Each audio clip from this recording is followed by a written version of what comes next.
So shall I give Bill another minute or two? Sure. I'm asking Clemens. Bill's here. Bill's here. Yes, but he's not showing them. Sorry, Oh, sorry. connecting. We don't see him on the screen.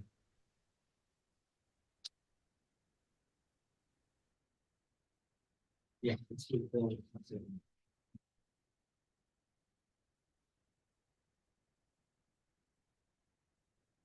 So he is here? It says connecting to audio. Okay, all Is right, what good. I'm assuming. Yeah. Same with Pippin. Let's give him a moment.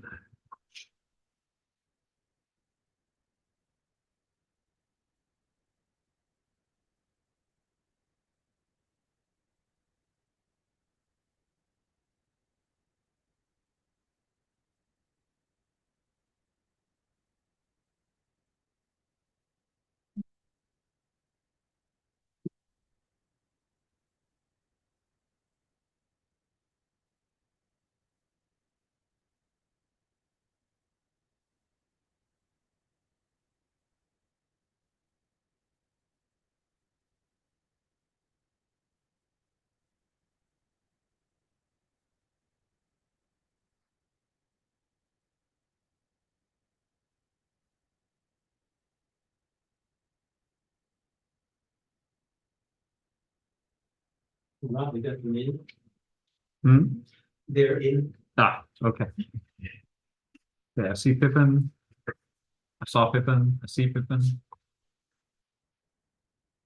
I don't see Bill, so He's in, but he doesn't have his picture up, but he's Okay. in All right. attendance. I call to order this meeting of the Montara Water and Sanitary District Board of Directors. It is April 4th, 2024. It is about 7:33 p.m. And Clemens, could we have a roll call, please? Director Decker. Here. Director Young. Present. Director Boyd. Here. Director Slater Carter. Present. Director Softkey. Bill. Microphone might be off.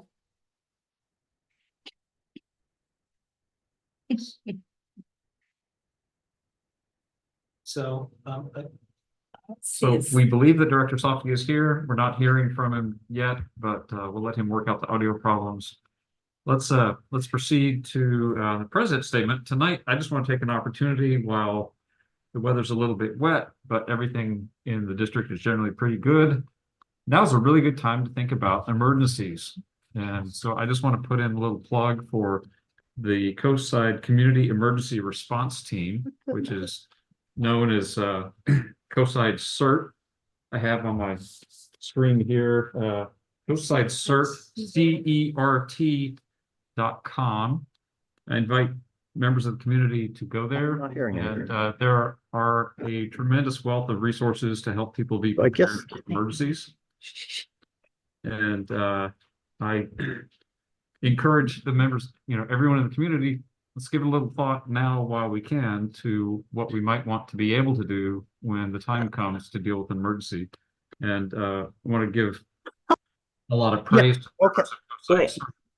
Is it, what the hell?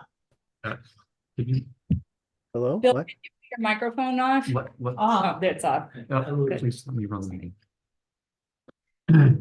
So I want to give a shout out to the folks at Coastside CERT who do a whole lot of really great volunteer work to help members of the community be prepared and to respond when the time comes. So again, it's Coastside CERT, CERT.com. That is my president's statement for tonight. Do we have any oral comments for any items other than those on the agenda? Let me look first to the community. Okay, I see some hands. Let's go to Sid first, and then we'll go to Bill. Well, once before I mentioned if we were going to ever have a retreat as a board to set our goals or as a district with the public for strategic planning with the community.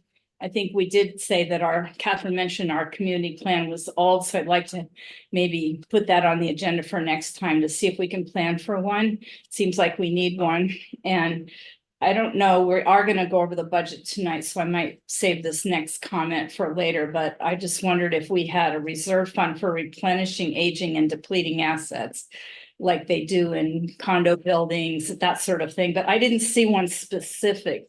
Just Let's was take like, that up in the I know. budget item. and then the last thing, well, a couple things, they did approve, the county approved the Mid-Penn project last week, and my concern is the dual turn lane, which is a danger to MWSD employees and lighthouse visitors. So I think we need to start lobbying the county now. They've kind of negligent to place the 71 units there without immediate emergency evacuation plan or highway improvements that won't be done before 2030. And I think the MWSD board should send a strongly worded letter to the county board of supervisors for putting the cart before the horse on behalf of the workers that have to turn in and out of here onto the highway. So I know there were 2 fatalities in that same mutual turn lane. I guess, I don't know if the public needs me to explain it, but as you're coming from Moss Beach to turn into MWSD or the lighthouse, that's a left turn across oncoming traffic. But likewise, anyone wanting to turn onto Carlos Street has to use the same turn lane to turn left into Carlos Street if they're going southbound on Highway 1. So somebody mentioned that Bruce McKimmey said he attended 2 different fatalities there when he was still a firefighter.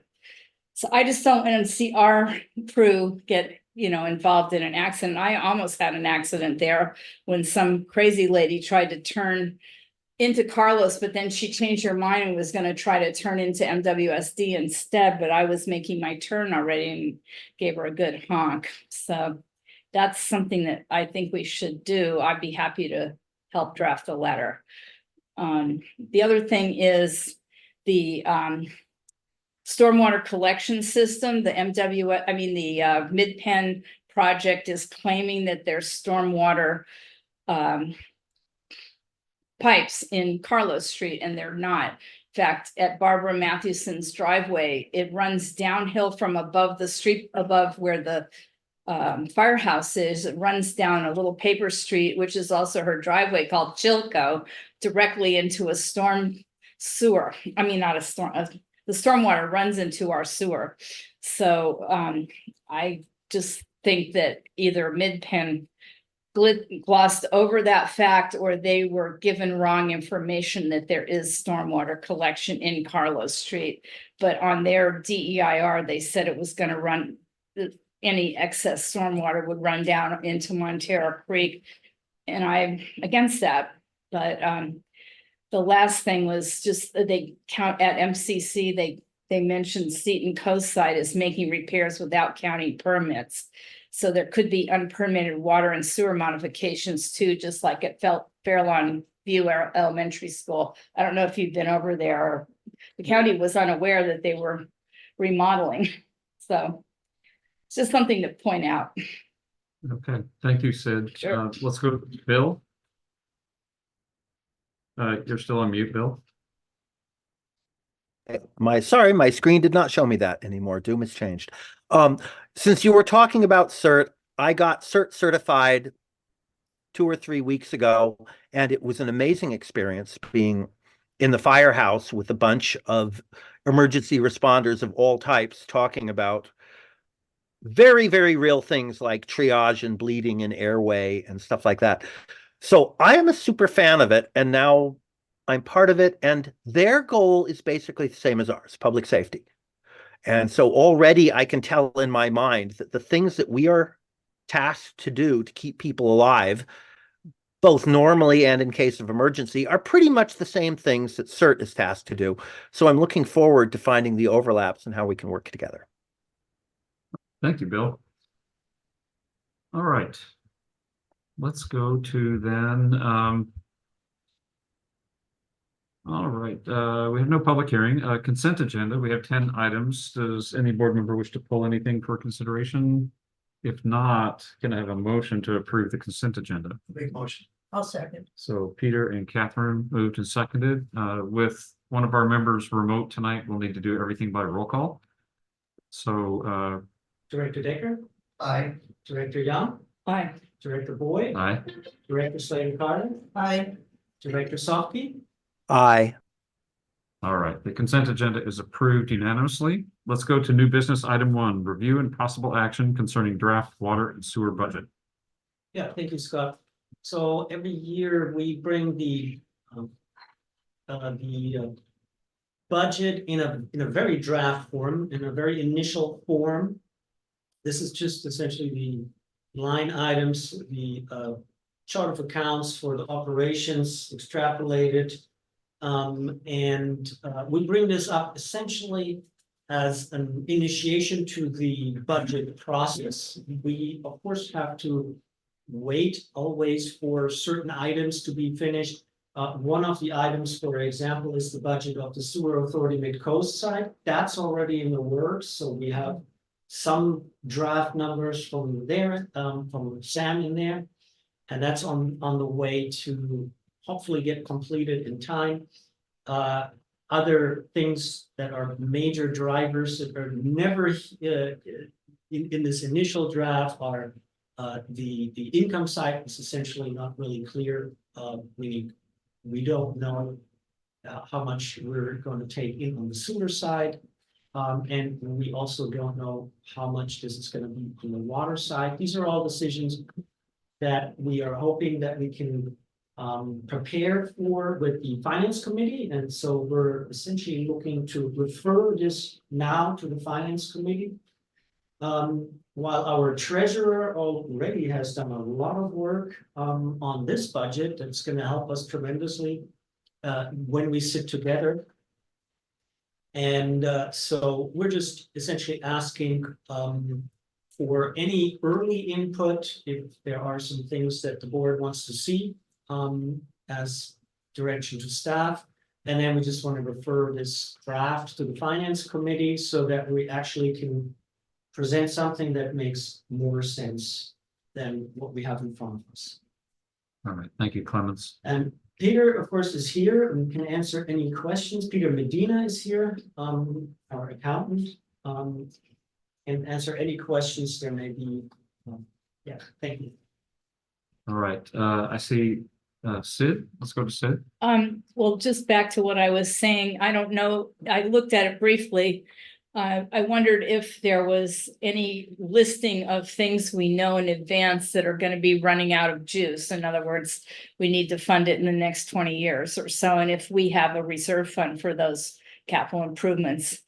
I didn't see it on here, but maybe we just wait to fix it like San Mateo County does when they have to close a road, and then they think about finding the money. But I hope that's not what we do.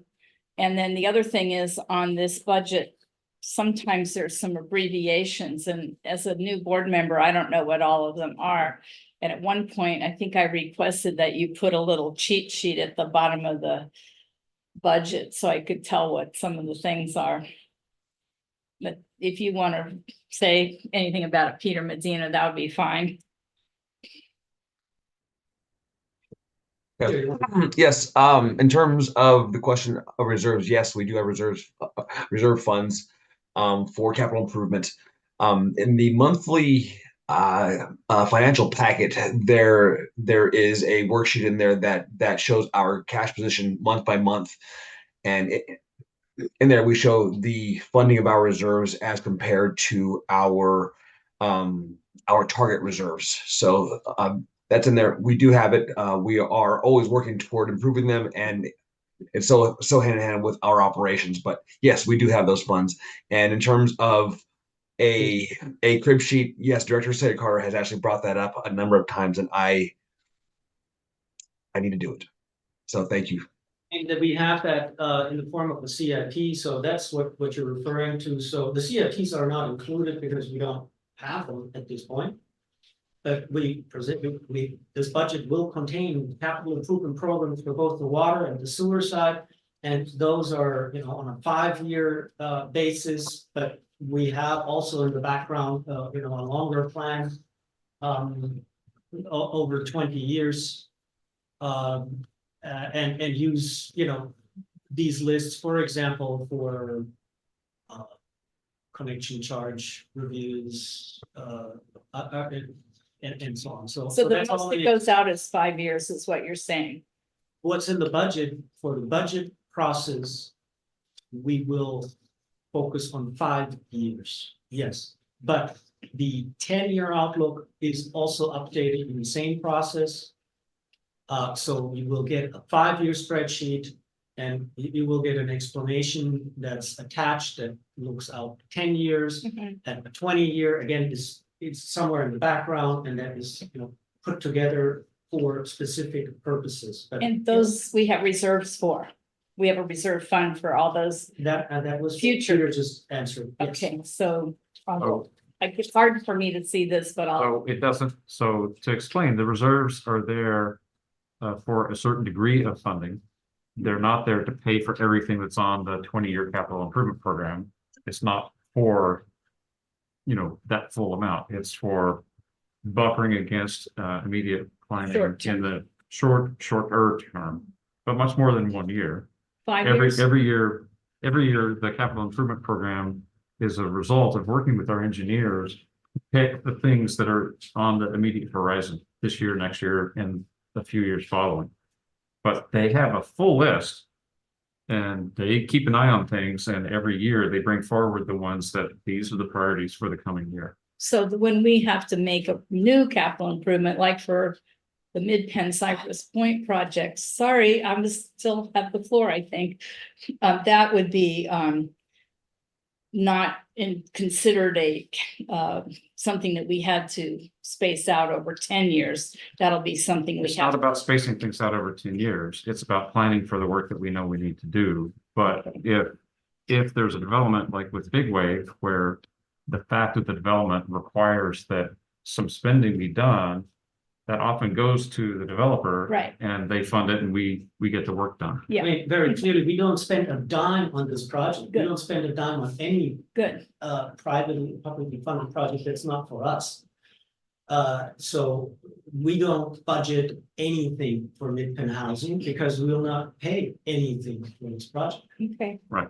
Glad to hear it. Let's go to Sorry. Catherine. Are you done? Yeah, I'm done now. Thank you. At SAM, at one point in time, there was an effort by some board members to get a 20-year capital improvement plan. And it was carefully explained to us by the engineer, consultant, Peter, and others. You can't plan that far out. You don't know when something is going to happen, and you have, our rate setting is specifically controlled by state laws and regulations. And one of the things we cannot do under LAFCO or under the state government is get reserves that are too big, because LAFCO some years ago and the state with its big budget deficit is always looking for more sources of funds. And taking reserves from small special districts or even giant special districts, the public doesn't pay attention to it. And they only scream when their rates go up. And in fact, the public ratepayer has been paying those funds that the state requisitioned. It's just like the ERAF funds, where a significant portion of our tax base now goes to the schools. We didn't volunteer that. Paul Perkovic was so upset in the early 2000s, and so that tells you how long it's been going on.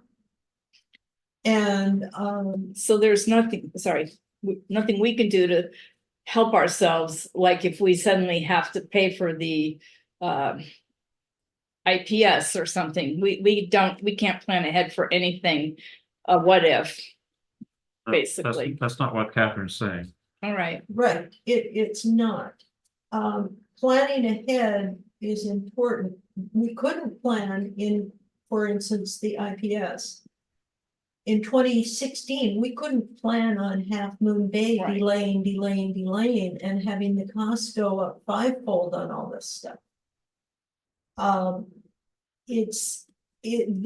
real world gets in the way of savings accounts and things like that, because, Yeah. you know, like just at my house, we had to put a new roof on it. Right. It was a bit of a surprise, or not.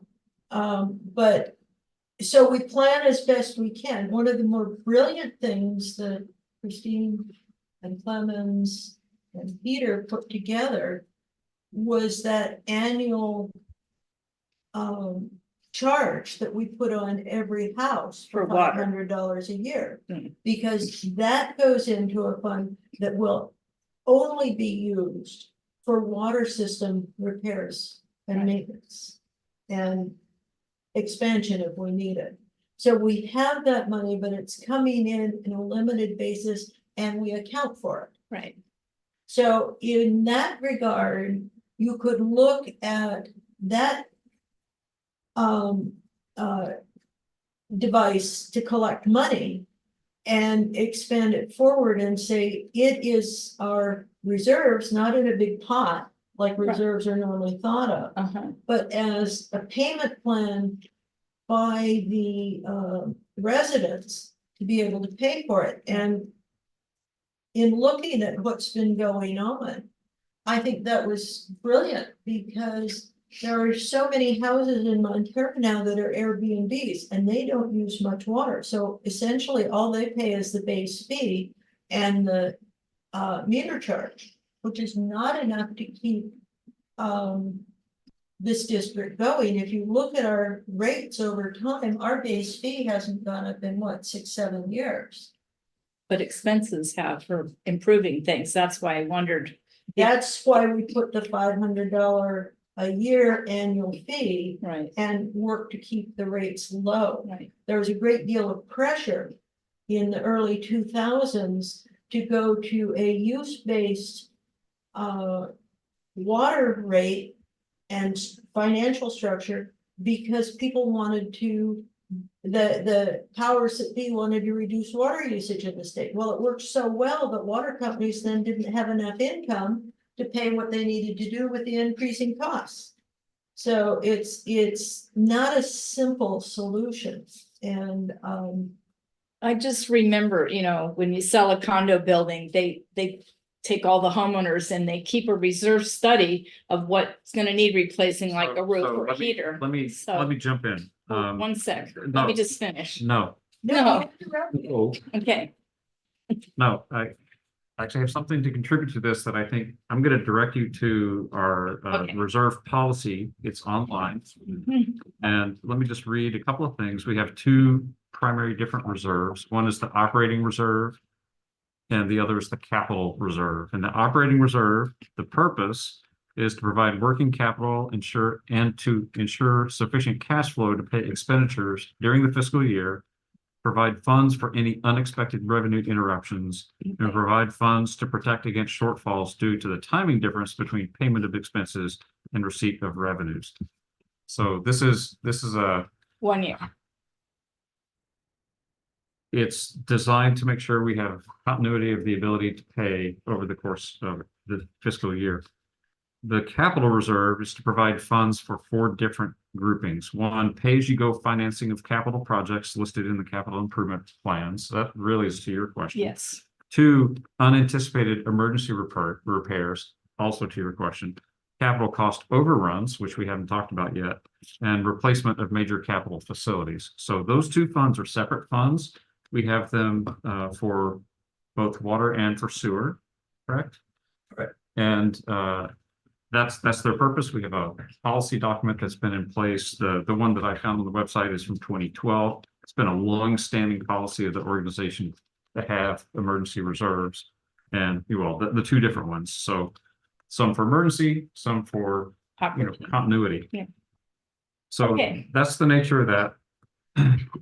Did we have any? Okay. Oh, I see. A slew of hands. All right. Thank you. Let's go to Greg, and after Greg, we'll go to Bill, and then I'll keep working my way down the list. Yeah, I don't want to get into a discussion about the reserve thing, but just want to mention that it looks like about, based on the two summary pages at the beginning, $8 million is going to be coming out of reserves between the 2023-24 and 24-25 fiscal years, but it refers to page 14 and it doesn't show the reserves. The thing that Peter was saying about the monthly tally, that's not in here. So I don't need an answer this minute, but I would like to see what those reserves are as in tandem with the budget in the future. Yeah. I did have a couple of tactical questions though. Okay. One was about the bouncing around of the property taxes, and the other's about the meters. So I think Peter will know what I'm talking about with the property taxes, numbers going from 500,000 regularly and then showing 300,000 something and then bouncing up to 600,000. And the meters, I bring that up merely because the general manager's report, if I remember correctly, said 66 meters were replaced in the last month. And I hope that's an anomaly because that's a rate of 40% of all the connections. So I don't know what's going on with the meter budget, but I just am curious as to the amount of money and surge in this month's report. So that's meters and then the property tax collections that were bouncing around. Can somebody explain that? Yeah, I can explain it. First of all, the property taxes, so that is what Catherine just alluded to, which is the EREF, the Education Reimbursement Augmentation Fund. Fund. Which essentially require, this is something that happens on the county level. So the property taxes that are allocated to Montara Water and Sanitary District are not sent in its entirety to us, but they're diverted to essentially invest for schools. And I'm going to admit it's a very complicated formula how this works. I don't fully understand it, but ultimately we are getting the funds that we're supposed to get years later. And this calculation again happens on county level. And depends a little bit also on how the county interprets these laws and situations. So we are not clear. We are never clear in how much money is withheld each year and how much money is actually reimbursed from prior years. And that is what you see essentially this discrepancy between what is budgeted for and actuals. I hope that answers the question that you have on the property taxes. So as best you can, I understand. Yeah, so essentially we don't know what to budget for. We know we have a good idea of the minimum that we're getting, but budgeting everything above that is a risk because there have been years where we didn't get any. And so it's very tricky to budget. And that's why you see us budgeting low and hopefully receiving a little more than we budgeted. Sometimes it's less than we budgeted. What was this? The second question was meters. Meters. Okay, so this is essentially so the meters are being replaced, and they're being replaced as essentially the batteries drop out. And so the batteries are, this is a transmitter situation. So the meters aren't actually changed out. It's really the transmitters, okay? I understand we're talking about meter changes. It's complicated. Sometimes it requires also to change the meter body. It depends on the style. But what we're really doing here is we're upgrading the transmitters of the meters that are allowing us to read the meters remotely. Those are the batteries are EV components. They're 15-year batteries, 20-year batteries, and they're reaching the end of their life. So we're replacing them, and the expectation is that by the end of this year, we probably have replaced all of them. And we've been at this for now about a year already. Quite frankly, since many years, but since about a year, we see a higher rate of this failure and a higher rate that needs to be changed out. And so that's what we're doing. Oh. And we probably, we expect this to be, I'm gonna say completed, but of course, there's always single units that fail in some fashion and will be on this report. But the higher numbers should drop off after 6, 7, 8 months or so of a heavy lifting that we're currently doing. They being replaced with like for like or a newer, better model? We're putting in what the manufacturer is currently producing for this system, and that's different than what was in before. Thank you. All right, let's go to Bill. Unmute Bill, please. Thank you, Zoom, for not making that obvious. This is about Sid's comment about reserves. I've realized from talking to Greg about a month ago that there is a deep mathematical potential understanding of how to plan for the future, which is not apparently implemented in general in most businesses and governments. And that is that capital improvements, the farther in the future they are, the more you need to amount to the interest rate.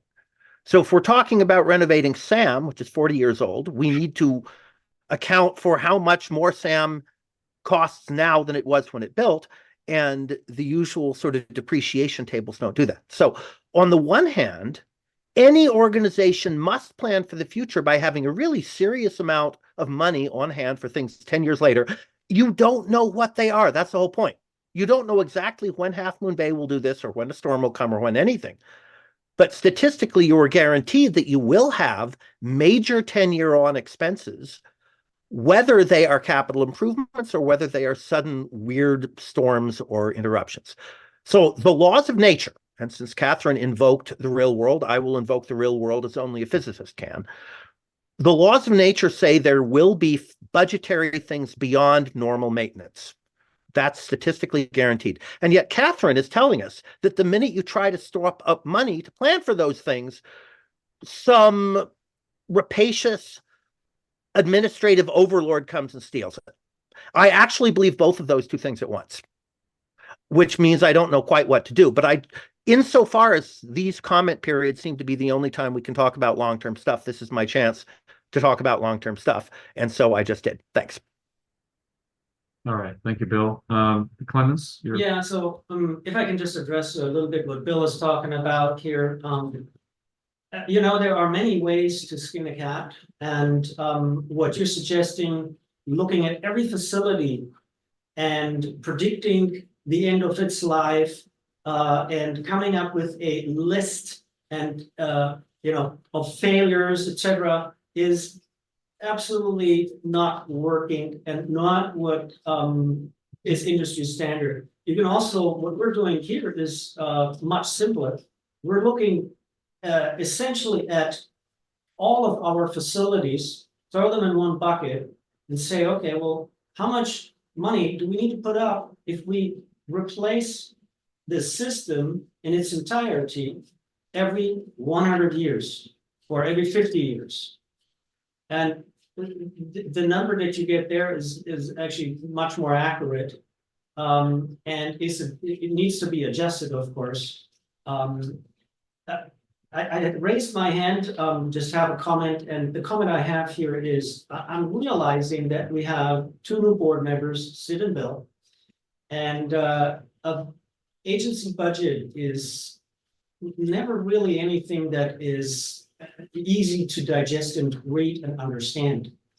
So I'm suggesting here that the new board members and I get together and that we give them a chance to walk through this budget line by line, and just because I've heard some very good questions.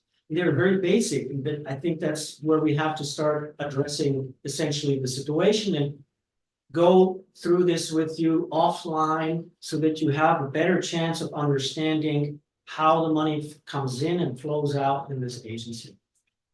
I like that idea. Thank you. Good. Let's go to Pippin.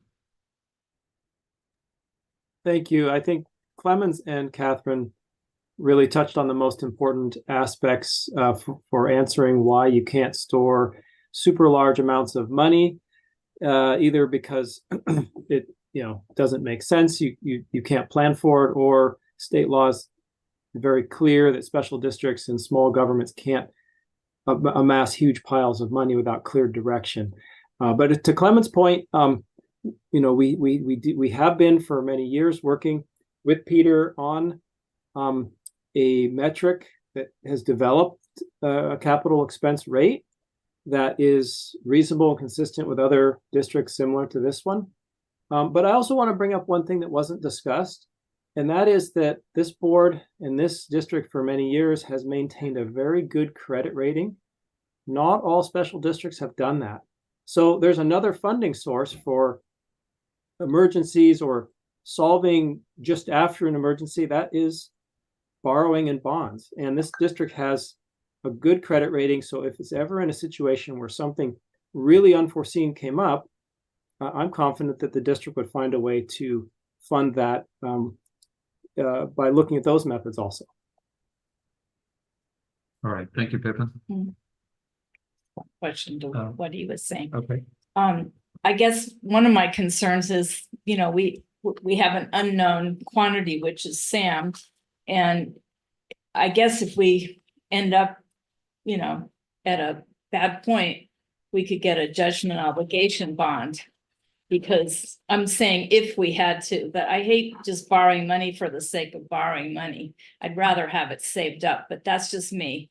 You're right. You can always go out and charge it on your credit card if you have to fix something on your car when it breaks, but I'd rather not fund our district that way if we didn't have to.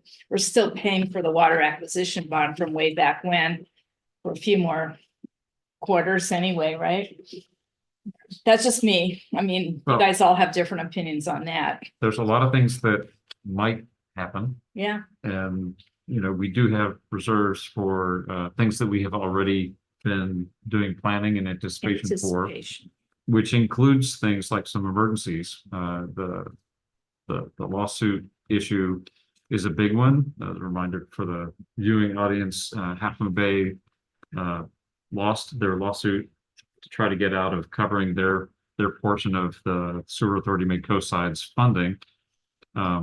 They have tried to push all that off onto Granada and Montara, which would effectively double our rates, double all of our expenses. And they have appealed this once again. So this is what Sid's talking about in terms of the economics here might change radically, but that's not something you just set aside money in a savings account for. That's something where you go to the very heart of the economics of the district. And, we have been thinking about what that means. So, Well, so we're not going to get into a debate on that. I'm not. I just I'd want to like to say get back to, one thing. I'd like to get back to the budget. That was why I suggest we have a community meeting, because I don't know if the five of us want to make a decision when it comes to time to make a decision, how to fund any future catastrophic, unanticipated emergency event like that. Well, that wouldn't be an unanticipated emergency event. Well, okay. And we do have a forum for discussing that, but that's not Good. here and that's not Okay. now. Okay, this is an information item. The staff always brings this to us every year early so that we can get our thoughts on the table if we have anything that we want them to be considering along with the rest of what's already in the draft budget. We also know, because they've told us, that this will be refined and additional supporting material added and the CIP will come along. But this is to give us just the general shape of where things appear to be going this year. So do we have any thoughts or questions to contribute to this budget planning process? The red means we're in the hole on these items. That No, it's in red. no. Sorry. Which items are you looking at? Well, I'm on Not MWS necessarily. operations budget water enterprise. I see a great big bold highlighted $8,000. So I just wondered, it says water sales refunds customer. but I don't know what that means, so. So Peter, could you explain the items in red, please? For this item in particular, we budgeted negative. These are water refunds. So I mean, it's a negative number. Like I said, when it comes out of our GL, it's a debit balance. So for the way it appears for reporting purposes is as a negative for revenue line item. I don't want to get too into the weeds here for it, but for that item in particular, it's a regular credit balance, but it's debited, or it's in a debit because it's negative for a refund, but it's above the line. But we often give out refunds. No. Well, But we do. We actually do. Wait, let's let Clemens handle We this. actually give out refunds quite often, but they're not captured in this line item. Again, I'm suggesting that we sit together and explain to you how the budget works so Okay. that you can follow this along. In this line item, only the refunds that require us to issue checks are captured. The refunds that we're issuing before the money comes in are not captured in this line item, because we haven't collected the funds. We're just adjusting we're just adjusting a bill. So we are getting more refunds that are in this line item, but again, I'm thinking, you know, these are things that we have to essentially talk about offline. Okay, Because I think there is so many, you know, different charts and different line items in our chart of accounts. And, you know, you may have many questions. So, I do. I think we need to sit together and just walk this through so that you can read our budget and make sense of it. thanks. Okay, so do we have any comments in terms of direction or items that aren't already anticipated in the budget that we want to make sure staff talks about? We had already reviewed the material, Mhm. and we had made a number of points that need to be addressed Mhm. in the future, and we're working on those together. Yes. Again, thanks for Peter, who's been right ahead of us and has already many good comments that Peter and I can digest and incorporate. Okay. Well, if we're ready, then let's move on to the next item, review and possible action concerning authorization to design the Valimar Utility Relocation Project with grant funding. Let me say that again, with grant funding and collaboration with San Mateo Resource Conservation District. Yeah, I want to thank the San Mateo County Resource Conservation District for helping us get this grant. And I want to say that they did many more things for us because we applied for many more grants that we didn't get that you saw.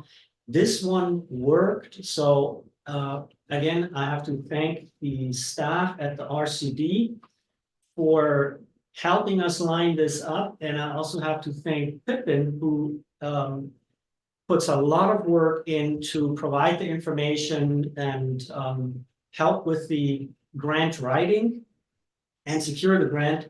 So Pippin, maybe you can just lay out what the grant is about. Thank you. This is exciting, and this is one of these times with, you know, if engineers were to throw a party, maybe I should have some balloons here, but we don't get to say this too often for these type of projects, but we're really thrilled to have the Resource Conservation District and a lot of effort behind this to combine this project with other coastal improvement projects. This is not a standalone project. The Resource Conservation District packaged several different types of improvement projects together, coast-wide, not just in Montara.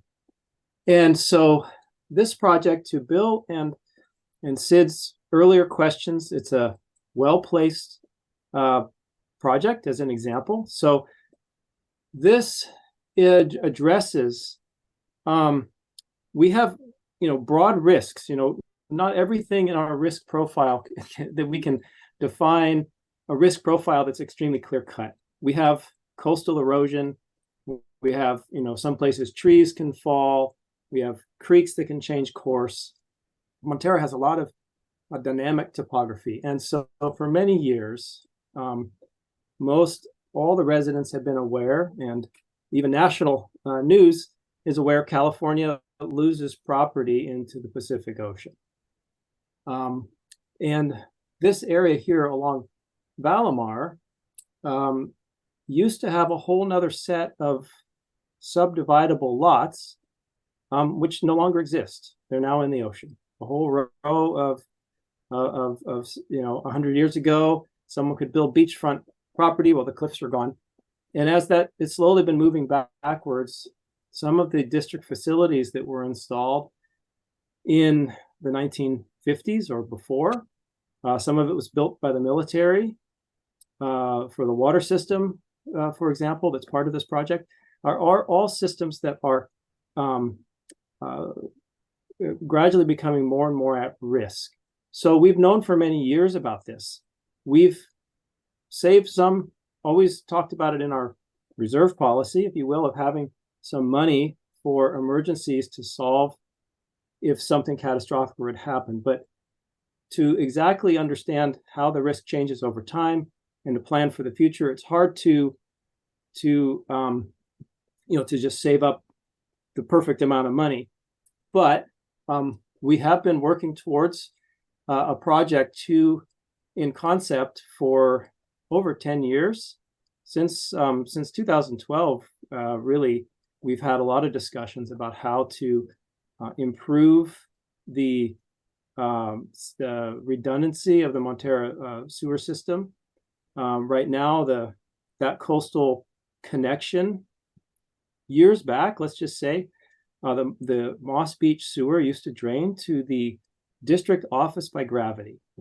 That street that it drained to Gravity is no longer there. It actually fell into the ocean. So the Valimar pump station and the Niagara pump station were built in the past to divert the sewer and to pump it around. SAM also uses this facility when they need to maintain the IPS to put sewer backwards into the Montara storage tank.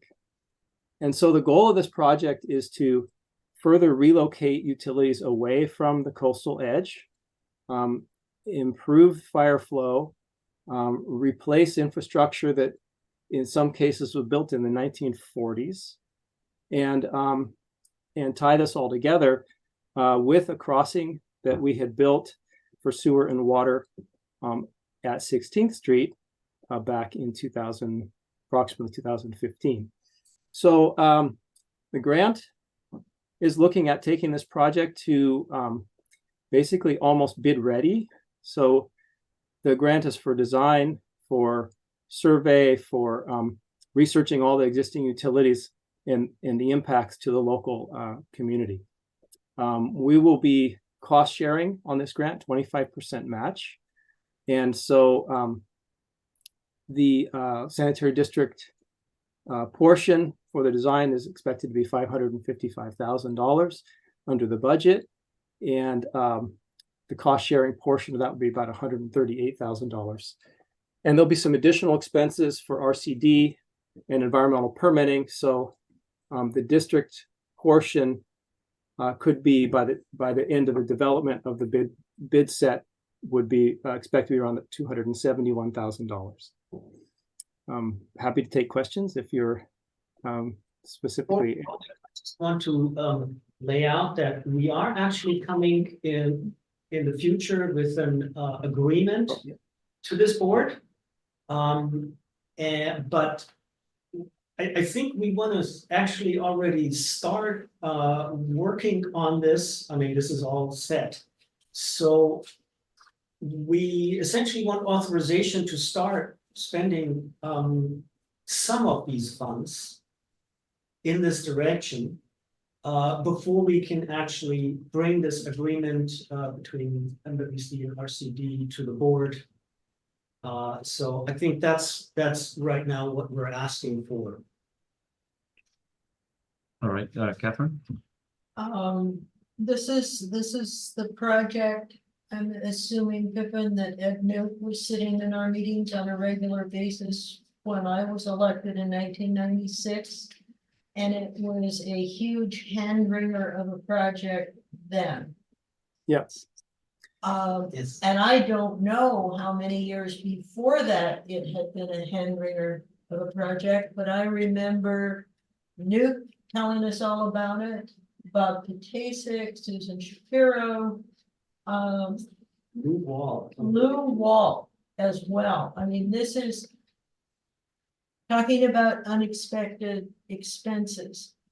We have been blessed in many, many ways by not having this pipe break in some of our major storms. And so I don't have any questions. I can hardly wait to see the plans and the agreements and all of that stuff. All I can say is I give a standing thank you to everyone who worked on this, because it has been such a potential and very expensive problem. Yeah. So thank you, thank you, thank you. Okay, we're gonna go next to Bill and then to Sid. Go on mute. Okay, cool. I still can't figure out how to lower my hand. They removed that control. So it sounds like a magnificent idea. And so these are two almost devil's advocate questions. One is just, so if we spend $271,000, I assume their take is bigger than that. I heard a number in the 800s or something, but I'm just curious what the multiplier is, how much more of their money we get for every dollar we spend. And the other is, it sounds like this is what we wanted to do anyway. In which case, hooray. But if there's something about this grant which is making us do something we wouldn't have done anyway, I'd like to at least know what it is. To your first question, you spoke in the hypothetical they. There's more than one they. This is Coastal Conservancy money coming to help the local project. So that's one they, Coastal Conservancy. That money would be managed by RCD with a budget that will be laid out in the agreement that Clemens is talking about. In the proposal that went for the grant, there's some line items, for example, some cost sharing line items. So if we provide the plans and research for those plans, the district plans are expected to cost around $550,000. The district match would be 25%. So the overall match for the district is 25%. So that would be if there's hypothetically $100,000 of environmental, I'm just picking a round number, the district match would be 25%. And that will be, as a more laid out more specifically in the cost sharing agreement. So Montara can receive funds from the grant through RCD. As far as the unwanted project, absolutely not. This project is completely driven by Montara's and community's needs. So it's all about what Montara and the community needs to improve the infrastructure resiliency, and in doing so, protect the environment by providing more environmental safety and fire protection. Beautiful. Thank you on both. Sid? Thank you, Pippin, for that great explanation. I didn't see a map on this letter, but am I assuming that right now the line that we're going to need to replace, the water and the sewer lines, are running right along the edge of the bluff, but that those brand new multi-million-dollar homes on Valimar, their sewer laterals and their water lines are coming down the street, or where are we going to put the new lines? That's what I want to know, because it didn't really say in this letter exactly. Correct. It is. It's a combination of both items. As Clemens spoke about earlier, the new homes that were built, they built their own sewer system extension and rehabilitated the sewer system main to provide service for those homes. That's completely independent of this project. That system is intact and won't be affected by this project. But it's in the street. It is in the street, so they pump up, yes. So there are also water facilities in the street that will need to be relocated. The street is very compacted, filled with utilities. And so part of this project will be to replace and relocate some water piping, some of which was built in 1940 and is very, as you can imagine, old and brittle and also potentially undersized. So those are goals that'll have to happen in order to make the overall project successful, as well as interconnecting, re-interconnecting, or I should say interconnecting the Sam's Walker tank in a new way to be more efficient. So the 25 homes that are mentioned in the letter are partly on the bluffs, I mean, the other street, like near Winky Way, and I forget the No, name. it's all north. Yeah, it's all north of the new homes. Winky Way is a different sewer system, different collection system. There is actually a crossing over there that we're hoping to capture in this project. It's included in the grant if the funding will extend that far. But we won't know that until the project proceeds. But in general, though, this is focusing on everything between the new homes you spoke about and the district property. I didn't realize there are 25 homes along there. Okay, thank you. All right, do we have any, I don't see any more hands. So we're looking for, Need a motion. need a motion. We're I'm looking in favor. for, actually, let me just pull it up, make sure I'm asking for the right thing here. We're asking for authorization for the general manager to start design and to enter into the collaborative design agreement with the RCD with MWSD contribution to not exceed a total of $271,169.40. So moved. Clemens? Gonna make a change. We're gonna bring that agreement to the board and ask the board to approve it. So all I need is essentially authorization to start spending the 200 and I don't have the number. 71. 71,169. The number I read. Right. Okay, and 40 cents. Don't And forget. 40 cents. Just I'll the include start, The 40 cents. And then later All right, approve the so agreement. I heard Gotcha. a motion and a second. Is that right? Second. Okay, Clemens, could we have a roll call, please? Director Decker, Yes. Director Young, Yes. Director Boyd, Emphatically, yes. Director Slater Carter, Yes. Director Sofkey. Enthusiastically, yes. Okay, well, by a vote of 5-0, please start spending the money and congratulations, Clemens, Pippin. I know Tanya's had her hand in some of this, and especially warm thanks to Kellex and the team at the Resource Conservation District. It's great to be able to partner with them to achieve something that has been on our charts for about 30 years. So it's nice to see this come to fruition. Oh, and a big shout out to the Coastal Conservancy. It's great. It's totally great that they looked at the grant application and deemed it worthy and have allocated funds. This is from time to time people ask, don't you people ever go out and try to get grant funding? Why, yes, we do. And it doesn't always pay off, but when it does, it's really, really nice. And we got the FEMA money too for Sam, so. Yep.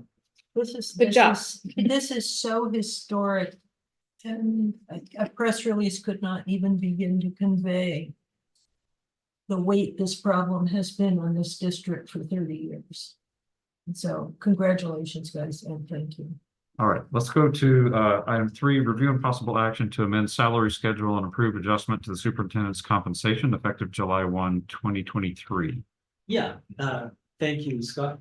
So we've been, like the title said, looking at the superintendent's compensation and are suggesting to adjust it. I've been working with Christine and Christopher on this, so I'm gonna ask Christopher to take the lead on explaining what we're trying to do here, if you would, Christopher.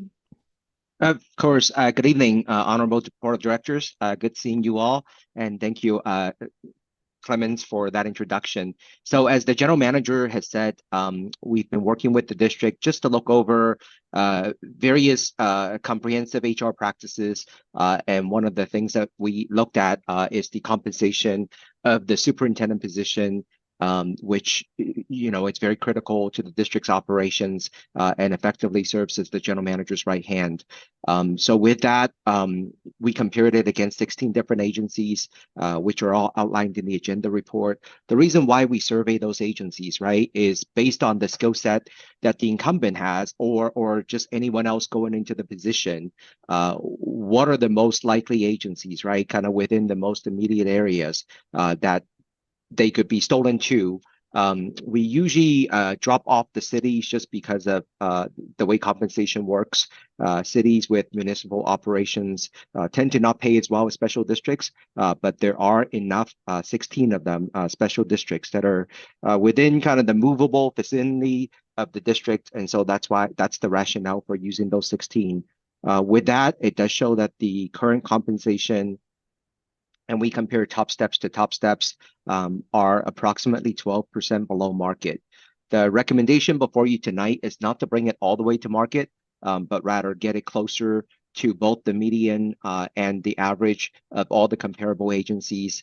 So that way it at least keeps the district in a competitive position, both in terms of retention, but also if we ever have to go out and recruit for the position, we're also competitive enough to do that. We're happy to answer any questions the board may have.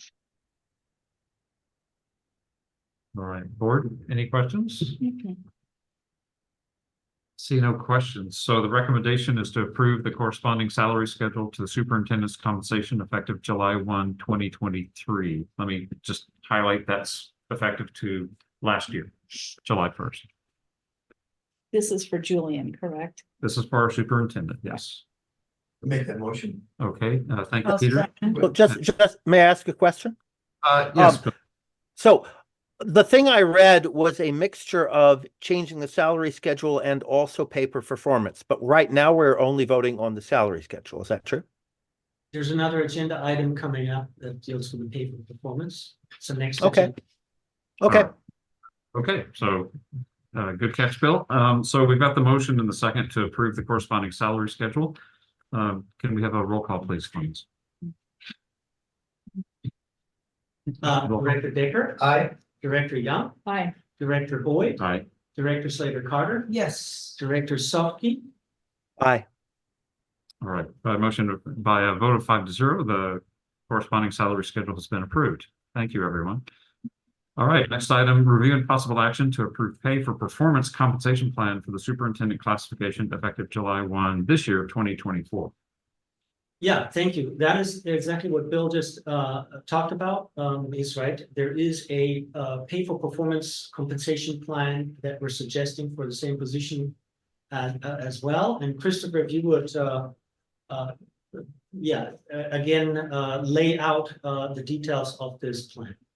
Absolutely. Thank you, Clement. So, in looking at the superintendent's position, of course, I mentioned, roughly it was 12% below market. And, by design, right, the previous item was to bring the salary itself closer to market. But in looking at kind of the overall compensation structure, in the public sector, there's really not a bonus scheme compared to private sector that we can just pay employees, but pay for performance is something that is used in other special districts and in other public agencies, typically for your more senior level staff. And especially in this case, it's a program that is designed to enhance and bring out the best of performance. So everything is planned out from the onset of the performance evaluation period, and the superintendent's performance eval just happens to coincide with your fiscal year. So it works out perfectly. But prior to, if the board approves the pay for performance, then there would be a up to $5,000 a year performance incentive that the superintendent can earn. But the general manager will have the ultimate complete discretion as to the amount, and also can take into factors such as the district's budgetary situation, or if down the road more employees are eligible for something like that, then the general manager can also consider the total pot of money and basically decide, right, how to divide it up based on everyone's performance. Currently, the recommendation is only for the superintendent's classification, and this will give us a chance to also pilot that out. In part, because the pay for performance money, right? It's not the same as base compensation. So someone doesn't just get it by showing up and coming to work. They have to first develop a metric, develop a list of goals, develop criteria for measuring those goals and what the outcome would look like. And then at the end of the performance evaluation period, the general manager will sit down with the superintendent to go over all of the goals that are pre-established and seeing if the performance truly kind of goes above and beyond. It's sort of the way we look at it, and then determine the proper amount. So this is one way to not put something in base compensation, but it does provide a modest enhancement to compensation, but the district is getting something back in return for that. That sort of sums up my report, but happy to answer any questions the board may have. Okay, no, I'm surveying the room. I see you. Okay. All right, Sid. Christopher, on page 4, item E under the rating process, who is human resources in MWSD? Your human resources really is more the general manager, but it's really general manager and Tracy because they co-administer kind of the HR and payroll aspect of it. Okay, thanks. Newbie, sorry, just asking. Okay, do we have any other questions? All right, can I have a motion then to approve corresponding pay for performance compensation plan for the superintendent classification effective July 1, 2024? Catherine and Peter, okay. Clemens, could we have a roll call, please? Director Dicker. Aye. Director Young. Aye. Director Boyd. Aye. Director Slater Carter. Aye. Director Softkey. Aye. All right, by 5-0, the motion passes. Thank you, everyone. Okay, now we go to reports, and we'll start with Sewer Authority Mid-Coast. Catherine and Peter, anything? Not much. Out comes the yellow legal pad. I'm like, not much. Uh-oh. No, the last agenda was to review and adopt the revised bank accounts policy, which required signatures of tri-counties, and review and adopt the revised investment policy and guidelines. We switched out we decided to move some money out of the state and into the special district fund class, which is an investment opportunity too. They're paying slightly more than the state, and they have $1 billion in savings in them now. It's quite a bit, and the state retirement fund is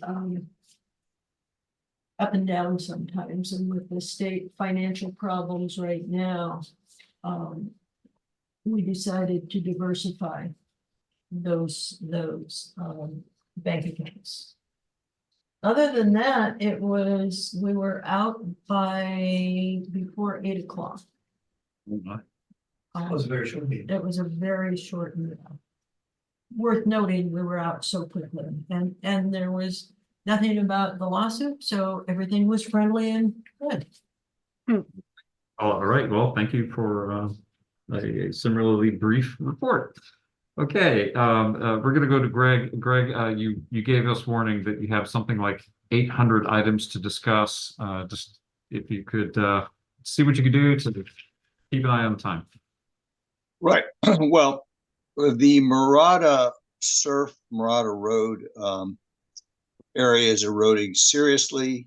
Supervisor Mueller had a meeting in the harbor office. Help me out, Catherine. Was that Monday, Tuesday this week? There was a lot of very angry people that repairs are not being made fast enough. A lot of concern among residents that they're going to erode into the ocean. And the Harbor District and Catherine made a suggestion about creating an offshore reef to try and solve the problem. I just want you to be aware that the county is undertaking some emergency repairs, but several people were surprised to see that the Department of Public Works didn't understand what the planning department is doing in that area. I just think it's an area that bears continued watching. And I kind of like the idea that we take the existing reef, which already exists. I don't know if you sail, but as you come into the harbor, there's a reef there, and make it a little stronger if that would solve the problem.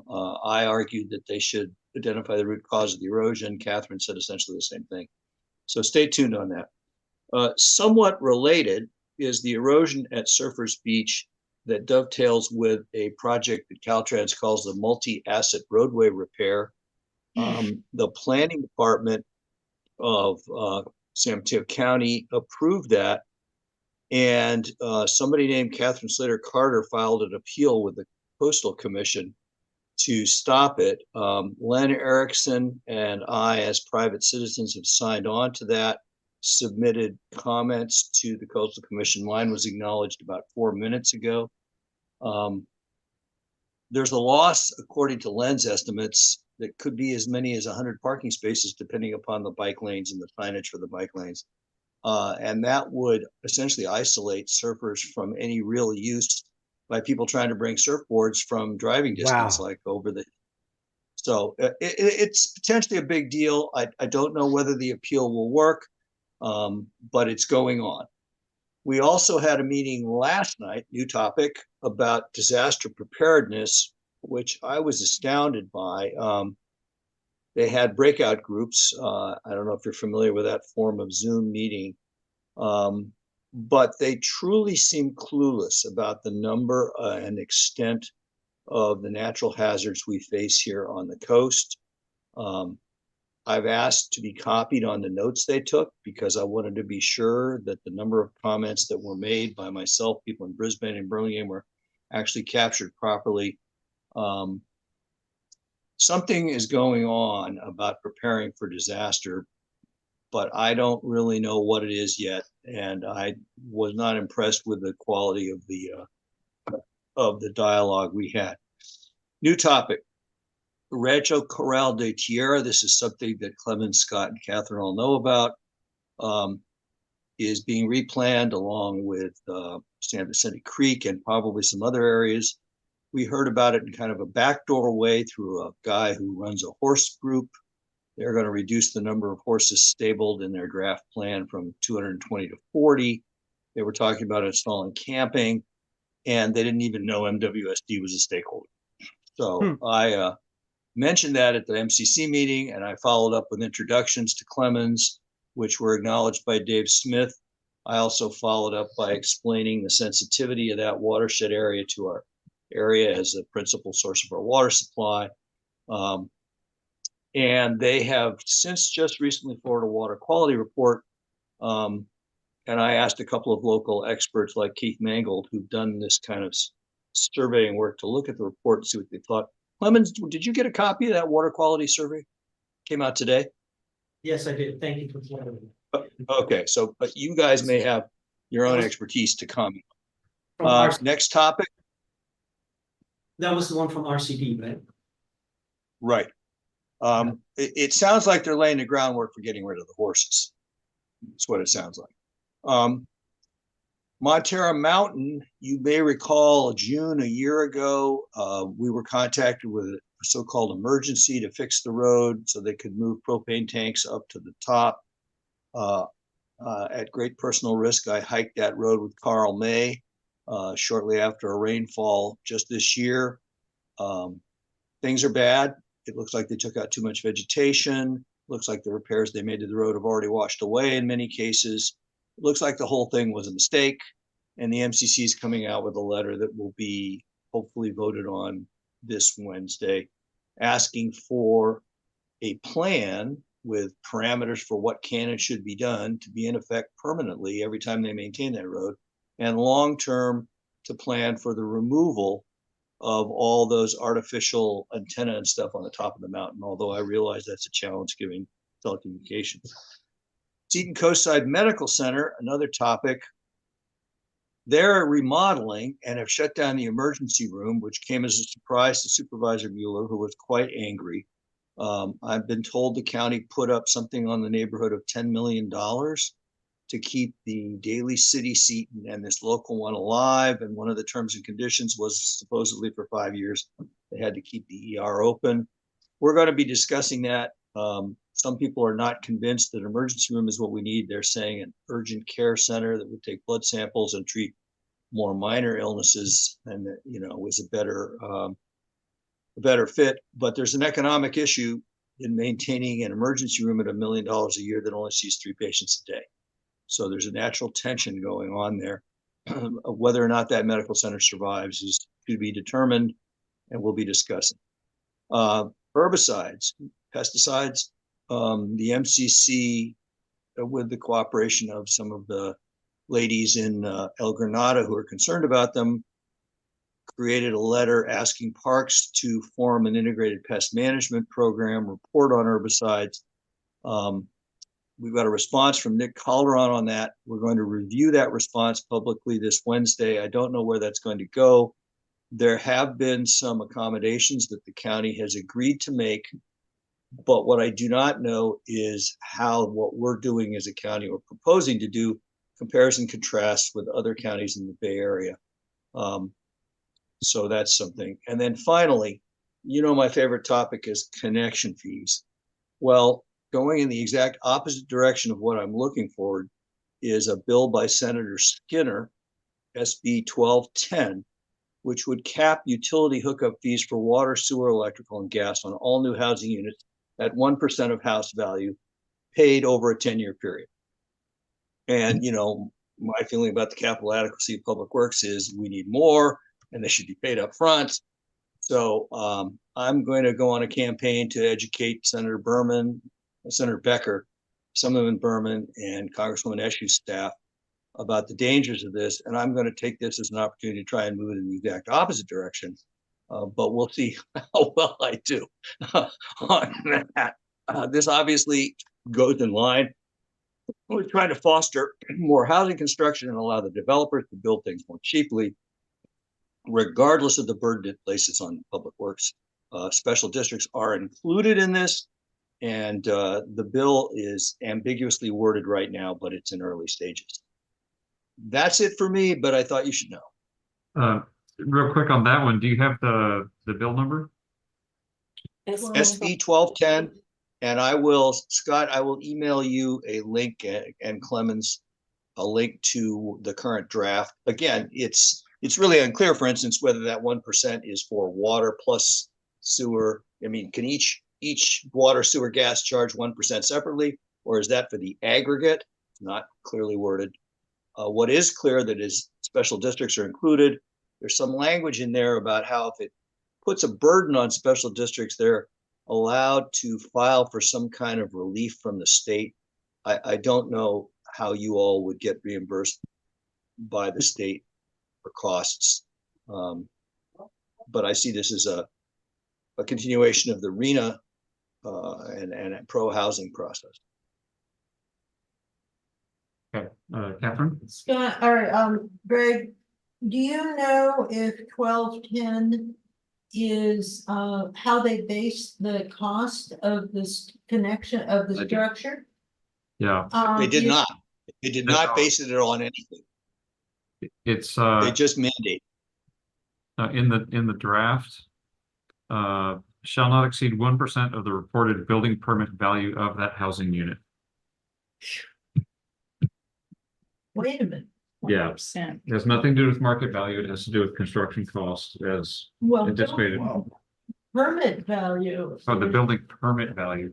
vague as heck. Yeah. Our water connection is, and then there's additional for the sprinkler connection is around $30,000. So 10% of that is 3,000. No, it's 1%. no, the reported building permit value of that housing unit. That's the language. Okay, it's Not right. One question is a permit only for the structure being built, or does it include the land? So a $2 million house might only be $1 million in structure and $1 million in land. And if this 1% is only of the land, then that would cap the connection fees at $10,000. Right. Yeah, there's no legislative analyst text on this yet, so it is early. Yeah, Greg, I wanted to say thank you for several things, but one in particular, thank you for the GGNRA catch and making especially making the introduction. It's a little surprising. I can't imagine how they don't know that we have watershed that directly overlays and that we have property directly abutting on three sides of the Alta Vista property, for example. So it's thank you for making the connection. I'm sure that as they get more informed, their plan will get better. Actually, gonna Let's suggest, hope. agendize this at our next meeting and, can work through with the board. Yeah. If we take a position. Yeah. Let's please invite on a letter, I saw Larry D. Young asked to course. be invited I just to waited for everything, so, this evening, yes. I'm very concerned. Horses have been a part of the community and that area has been ridden for 200 years. And there's a lot of other wild animals out there, so I am very concerned about the conclusions of this, and one of the things that we need to put into our concerns if what we do, if we do something, is the benefits that horses bring to the land. Because they bring quite a few benefits as well. Sid? About what Greg was mentioning with Seton Hospital. I guess Ray Mueller, I said, well, how could nobody know this was, they were remodeling their emergency room? They must have pulled county permits. And he said, no, they haven't. And so that's what made me think maybe they haven't, maybe they're gonna rework all their plumbing and their sewer while they're busy tearing apart the building. But I mean, just like you inspected Fairlawn View, it might be worth a swing by, because I don't know. They said they started with the roof because a tree or a couple trees fell on the roof and they needed to repair it. But once they started replacing the roof, they found other things in the building that needed fixing. So I'm not sure, that could be a Pandora's box of things. The other thing, based on where Midpen is going to start, cutting down trees and hauling dirt out of there. I know, but I don't know exactly, that Montara Water and Sanitary has some stuff right at Highway 1 and 16th, I think. Is it in the dirt there, kind of near the entrance to Carlos Street? Well, No. we have a hydrant there. I don't know about a hydrant. I thought you had just recently repaired some stuff. I don't know, Well, the it's sewer. all underground. I mean, Yes. we have pipes that are on these. Right, so it might be a good idea to put some markers there, because once they start having trucks pull in and out of that property, they might run over it unintentionally or not realizing it's there. If it's just in that dirt patch between 16th and Carlos, is that where it is? Where we made some improvements somewhat recently? Yeah, right over here, yes. Okay, well, I'm just saying, they got the go ahead last Tuesday, so. Right, I mean, I would anticipate that they might have big, heavy trucks coming and going pretty soon. the So hydrant is well protected, it's some bollards and. it's just the hydrant, in other words. Okay, I know, I listened to the fire board meeting too, and they said they're gonna work with you on the inspecting fire hydrants in the district pretty soon, but they didn't specify when. Let's go to Bill and then to Catherine. Am I unmuted? I can't tell. Oh, good. I'm unmuted.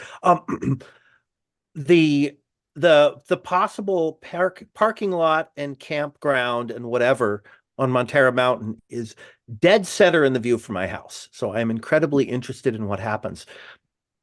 But there are two possible lines of optimism. One is all of the federal parks installations I've seen in the last 10 years or so are really well done, like at Monticello or something. They really managed to kind of hide the parking lots and the shuttle buses and not make things awful and ugly and gross. So there is hope. Catherine's point about the horses, absolutely. Montara, I mean, any place which has been running horses for 200 years, you ought to keep that going. You shouldn't ever remove something good and organic, which has been there a long time. But also, to that same point, would be Montara being a dark reserve. the mountain is one of the few places where you can just sit and not hear highway sounds or anything but surf and wind. And in the Bay Area, that's probably very, very rare. We should consider this even before the federal government decides what they want to do. We should consider Montara Mountain in that area as being a magical place of natural purity, which ought to be maintained as close to natural as possible. No blue light, no artificial sounds, no stuff which messes up the natural experience people want to have.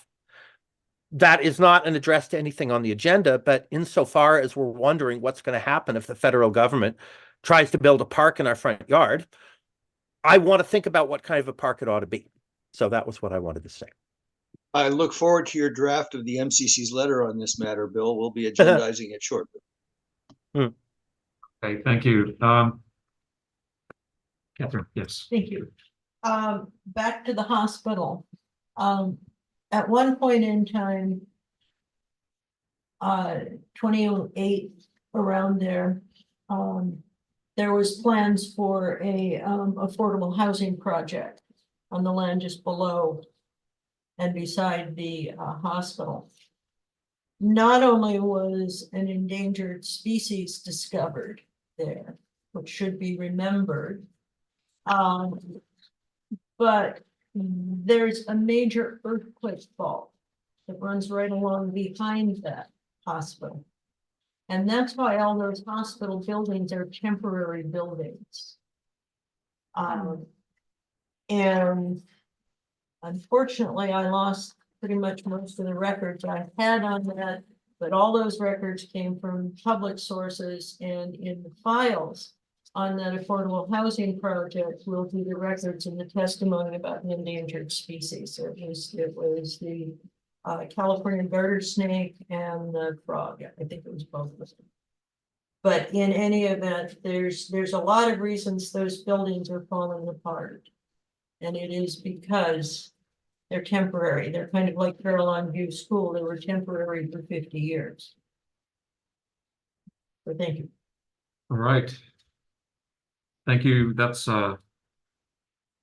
you got your eyes on a lot of things there, Greg. Thank you for your diligence. Let's go to LAFCO report or CSDA and LAFCO. Yes, CSDA is having a meeting next week. And LAFCO had its meeting on March 20th. The agenda was not much. They're doing some SF special district service area service reviews. I've forgotten. Sorry with the Municipal services review. MSR, thank you. And they are doing it for Broadmoor Protection District and Municipal Service Review circulation draft for the city of San Bruno, and consideration of adoption and proposed work program for the LAFCO budget, which is always interesting because they collect money from special districts. So that's worth watching. They had a legislative report, legislative committee report, and comments from the commissioners, and that was it. But what is coming up is a election for a public member of LAFCO, and Virginia Chang Carali is running for that. I work with Virginia on the Harbor Commission. She is one passionate supporter of special districts. And I'm recommending that we vote for her because she's not worried about hurting the feelings of some of the powers that be who might have be trying to put limitations or get rid of special districts through consolidation. So she is, in the long time that I have known her, she has never wavered on her support of and importance of special districts.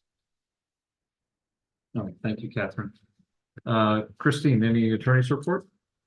I do. Thank you, President Boyd. Good evening, honorable directors. In case you're not aware, there is a new bill that's being proposed AB 3073. It was proposed in February. It's been amended. But what the bill would require is the State Department of Public Health, in consultation with public or participating wastewater treatment facilities, local public health agencies, and other subject matter experts to create a pilot program to test for high-risk substances and treatment medications in wastewater. The goal of the program is to determine how wastewater data can be used by the state and local public health programs to address substance abuse in California. It would require the State Department to develop a list of target substances to be analyzed, which may include cocaine, fentanyl, methamphetamines, methadone, a bunch of others. The bill would require the State Department to solicit voluntary participation from local health agencies and wastewater treatment facilities sometime before July 1st, 2025. And it would require the State Department to work with these participating agencies to develop and facilitate the collection of samples and to arrange for those samples to be tested. It would require the department, again, in consultation with local public health, to analyze the test results to determine possible public health interventions. Lastly, it would require the State Department to report its findings and recommendations to the legislature no later than December 31, 2027. And what would come after that would probably be mandatory testing by wastewater facilities based on the recommendations and findings under the pilot program. That's my report. If I'm not mistaken, we did that for a while at San, only to find out that nobody wanted to take on the $1,000 charge for testing. And we passed it on consequently to the County of San Mateo, saying this is really for the health department to take care of, not for Sam. And that's where we left it. So I have first hand is Greg, second hand is Catherine. Yeah, yes, Peter, that was a letter that the MCC wrote to the county asking, and we had the backing of the staff in the public health department, that they fund that testing at SAM, and they declined to do it. But it did raise the awareness of this issue. Catherine? But we're still doing it for COVID Yes. and for flu. Yes. And I was just looking to see if I couldn't find the link on here on the samcleanswater.org website. I have the page open. Good, and but it also, Kim posts it on Nextdoor every time we do one. And so, Tim Costello, so you could search under his name and come up with the graphs. And, So I'm not sure. Next list. I'm not sure where the link is on the SAM website, but the website that it takes you to is data.wastewaterscan.org. And you want to look for Half Moon Bay, California Sewer Authority Mid-Coast side. So maybe we can, I think it'd be good if, do you think we might be able to get this link on our website? If that's in a reliable place? Because I go looking for it all the time. It's a very good resource. So it covers COVID, RSV, influenza A and B, human metapneumovirus, norovirus, mpox, rotavirus, parainfluenza, EVD 68, Candida auris, and hepatitis A. So this is a really interesting picture of the health of the people of the coastside. So I'm really glad this is happening. It's very valuable. All right. Do we have any directors' reports? No, okay. General manager's report. Nothing besides the written. Okay, so the written report is in the agenda online if anyone wants to see that. We are going to take a recess, give our thanks to PCT for being here and helping get this out to the public. And we'll give them some time to tear down, and then we'll reconvene in closed session after we bid fond farewell to our members of the public. And we will have one item on existing litigation on City of Half Moon Bay versus all the rest of us, and conference with legal counsel on one potential case of anticipated litigation. With that, we are in recess. Thank you, everyone.